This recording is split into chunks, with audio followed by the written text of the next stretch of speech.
first thing that needs to be said is this video is not sponsored by DJI. Be aware that DJI does give out lots of free cameras to YouTubers. It's part of their marketing strategy. And those videos are not unbiased. When you receive a free camera and you want to continue to receive free cameras, that is not going to be a legit review. I purchased mine on Amazon. Here is the transaction. And if you want to support this kind of independent work, I'll leave an Amazon affiliate link below the video for the Pocket 3. If you buy it using my link, I can earn a commission and it helps out what I do here. So the plan for this video is to do a detailed walkthrough of the camera, both physically as well as the menu system, go over all of the unique Pocket 3 features, do some quick comparisons, preliminary comparisons between this and some comparable action cameras you might be cross-shopping with. Of course, we're going to do sample footage, low light test. I will attempt to plug in a Rode microphone, see how this works, and hopefully by the end of this video you guys have a good understanding of the full capabilities and drawbacks of this camera. And if you guys want to see more content on the Pocket 3, make sure you subscribe because I will have future videos comparing this directly against other cameras. So the Pocket 3 itself is a rather small and compact camera. Each one of these squares here is 1 inch. So just to give you guys an idea, this is 1, 2, 3, 4, 5, 6 inches tall. It's about 1.25 inches wide and 1 inch thick. And the physical construction, the build quality, is very reminiscent of the Action 4.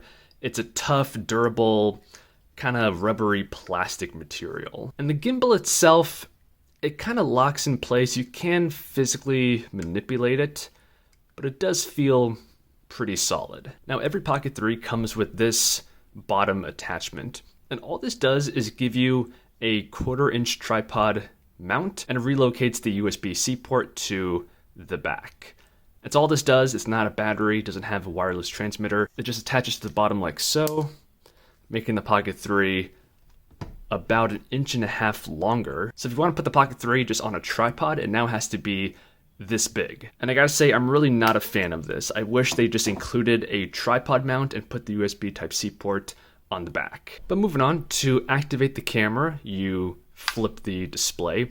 It's a very satisfying motion. It reminds me of a flip phone. The display itself looks phenomenal. It's 2 inches, which is still on the small side.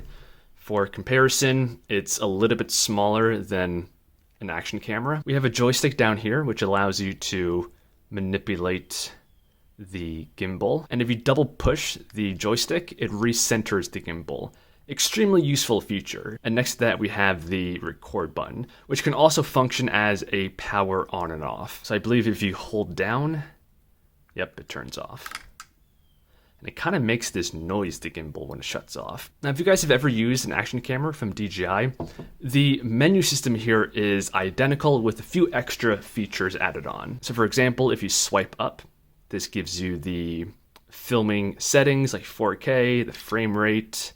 You can go all the way down to 1080p, 2.7K, 4K. If you swipe in from the right side, you have access to exposure, white balance, focus mode.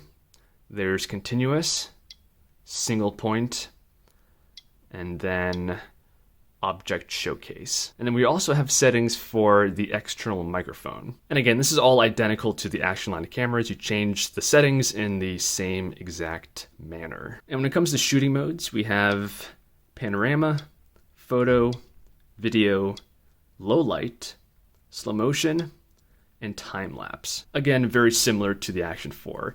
Some differences include this button on the bottom right, which allows you to instantly rotate the camera. So this is selfie mode, hit it again, and it points the camera in the opposite direction. As I mentioned, this joystick can manipulate the gimbal, but if you click this button here, or touch that button, now it changes into zoom, which goes up to 2 times, and that's a digital zoom. To control the autofocus, you just touch on the display and it focuses on that zone. The gimbal also has Active Track 6.0, which allows it to automatically track an object.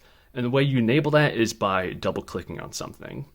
So now Active Track is enabled, and if I move the camera, it stays focused on that. Okay, and some quick final settings I want to touch on is if you swipe down from the top, this right here is how you activate face tracking.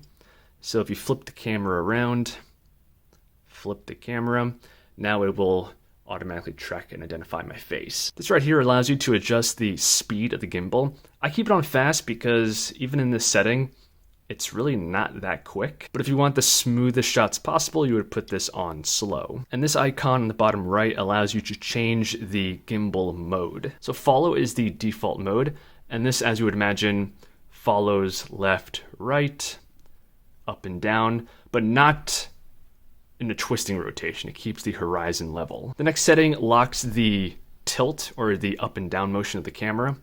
So this still follows you left and right, but if I go up or down, it does not follow. And the final setting is FPV. This is very similar to the follow mode. It follows you left, right, up, down, but also twisting, so it does not keep the horizon level.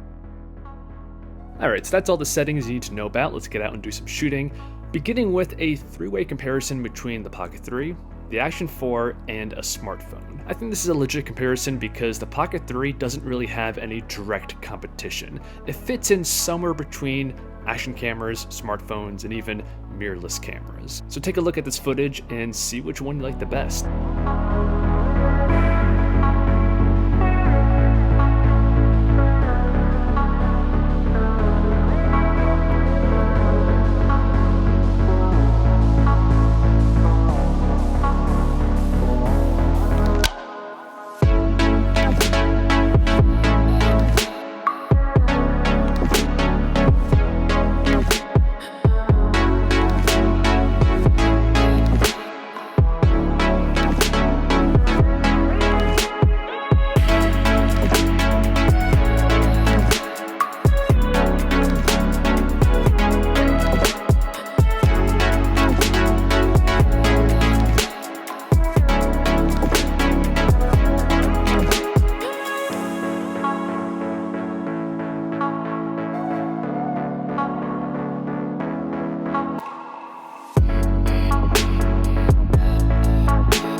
So what do you guys think of the footage?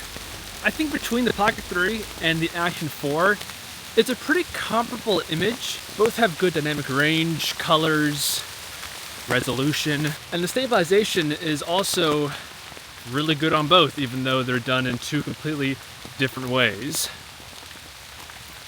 It is currently raining. One major difference is the depth of field. The Pocket 3 definitely has a more shallow depth of field, giving you that higher quality DSL kind of a look to the footage. Just to demonstrate this, if I get really close to an object, like this trunk, we can see how it's in focus, and the background there is blurry and out of focus. That is depth of field, and action cameras do not give you that look.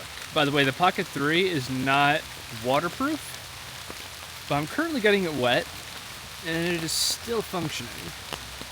Yeah, I'm also using the built-in microphones right now, and I've noticed the audio is pretty solid. I did try connecting an external mic. It worked flawlessly. Okay, this is an audio test of the Pocket 3. But I'm gonna go ahead and plug in a Rode microphone now. So let's do this, we're doing it live. So now you're listening to the Rode Wireless Me microphone. Super easy, plug and play, no adapter needed. And we have external audio. Now let's go ahead and add the wide angle lens and see how this looks. All right, so now we have the wide angle lens attached, and yeah, I think this is certainly the way to go if you want to vlog. I'm just holding the Pocket 3 right now, arm's length. So to give you guys my final thoughts here, honestly, it's kind of a hard decision between the Action 4 and the Pocket 3. Remember, the Action 4 has a 1/1.3 inch sensor, close to a 1 inch, and the overall picture profile between both cameras is also very similar. The Action 4, of course, has a much wider field of view, I also like the magnetic mounting system found on that system, and the stabilization in good lighting is very similar between the two. In fact, if you have enough light, I prefer the electronic image stabilization in the Action 4. Where the Pocket 3 really shines is that shallow depth of field, giving you just a much higher quality look to your footage, as well as the low light performance. The Pocket 3 crushes every other camera I've ever had in low lighting conditions.